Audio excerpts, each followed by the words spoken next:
يسعدك يا نوخذانة، مدام تبي بحري عيل اسمع القصة هذه خليك ربي، قصة حقيقية وصارت وياي خليك ربي يا نوخذة.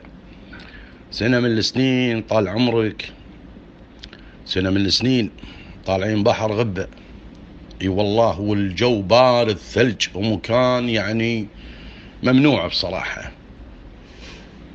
تسمع، وقبلها صايدين، قبل يومين احنا صايدين مبدعين على خثاق، على برابيج صغار خثاق وعلى خثاق كبار مبدعين، نقصص ونحط يحرق ايدك حرق الشعم العود اللي فعلا شعم، تقول شعم خلوف، وغزرنا كان بال85 قدم. اي والله، دامك تحيب اطلع من النقعة ببحر، ولا يصيح علي واحد شايب مبين عليه مخضرم ناخذه مخضرم، الله يرحمه ويغمد روح الجنة. تسمع، لأن السالفة قديمة، مو الحين، السالفة قديمة أكثر من 20 سنة طاف عليها، والرجال كان شايب مدوي وضعيف. اي والله، قام يصرخ علي، يصرخ علي أنا وصاحبي اللي وياي، يا الطيبين يا النواخذة، يا الطيبين يا النواخذة. صاحبي اللي وياي نغزني قال خلي ولي تركس وروحك ما تسمعه واطلع. قلت له والله ما اطلع، واحد طلبني ونخاني اروح وبعد شايب، لا والله ما اروح، ارجع له. لا امر يا حجي، عيوني لك المركبه، تبي اجي السيفه تركب وياي؟ قال لا ما ابي اركب انا. قلت له ها يا حجي عيوني لك، شنو تبي حبيبي انت؟ قال طالبك طلب. قلت له عيوني حبيبي امر تدلل. قال تشوف الخثاقه العوده اللي هناك اللي طافحه راسها ضارب عليها شيء وطافحه، والله يا جماعه خايسه، والله خايسه ومنتفخه. قال امانه عليك اخذها وروح قطعتك واذكرني بدعاء طيب، صيدك كله راح يصير منها. ينخاني ما ارده والله، هذا طبعا نواخذ الاولين.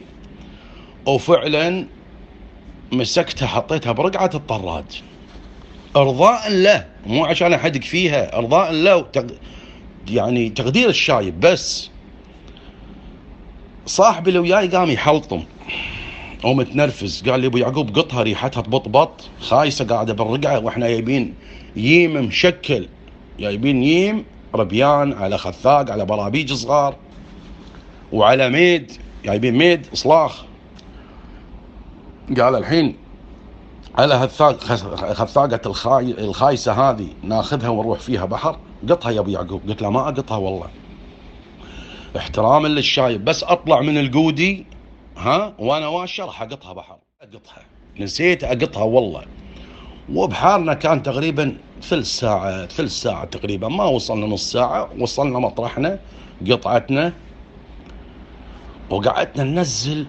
والله العظيم كأنك منزل ييمتك بقلاص ماي، كذب في نابر، ما من اسمك البحر يصفر اكثر من ثلث ساعة. والله الخيط ما ينظر، اليمة تنزلها، الربيانة تطلعها هي، الخثاقة كذلك، البربوجة كذلك. قلت له يبا ماكو شيء، انطر شوي.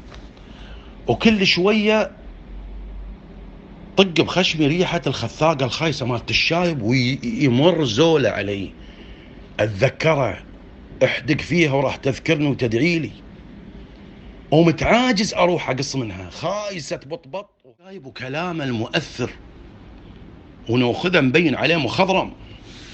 مسك طرف السكين، ما ابي اوسخ ايدي لان ريحتها عطنه، بالسكينه طرف كذي قصيت منها وصله صغيره، ركبتها تركيب اي كلام على بادره الميدار.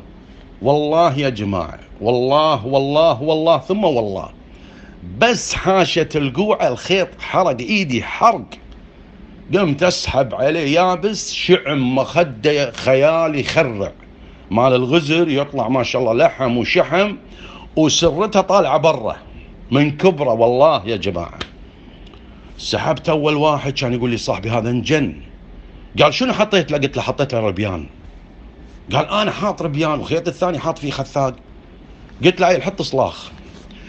نزلت خيط الثاني، والله يا جماعه ما حاش القوعه، كان يحرق على الخثاقه مالت الشايب.